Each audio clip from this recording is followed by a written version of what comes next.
Welcome back. All new at 5. Greenville's police chief asking for help to move forward on a decades-old homicide case after a piece of evidence vanished from the cold case unit.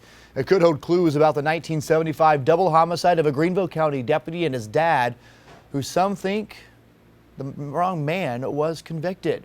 So the case came to light earlier this year when a former reporter created a podcast about this case. Fox Carolina caught up with him again. He says the key to this case is in that folder.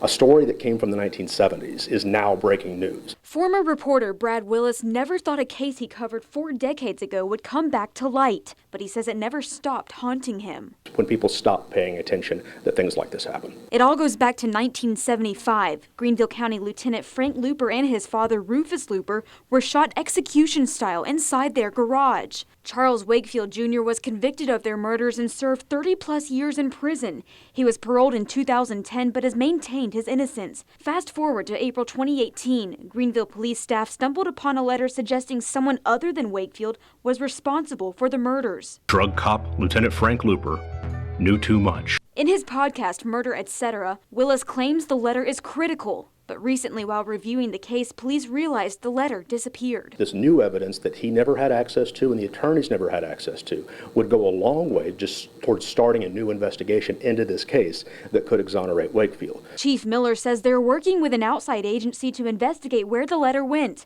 If the letter is found, Willis is certain it'll be a big turning point. Where did it go? We just don't know. And that's what's really concerning. But how can a potential piece of evidence go missing? It's one of many questions Willis hopes will get answered while the investigation continues. Michelle Zhu, Fox Carolina News. Police Chief Ken Miller says the department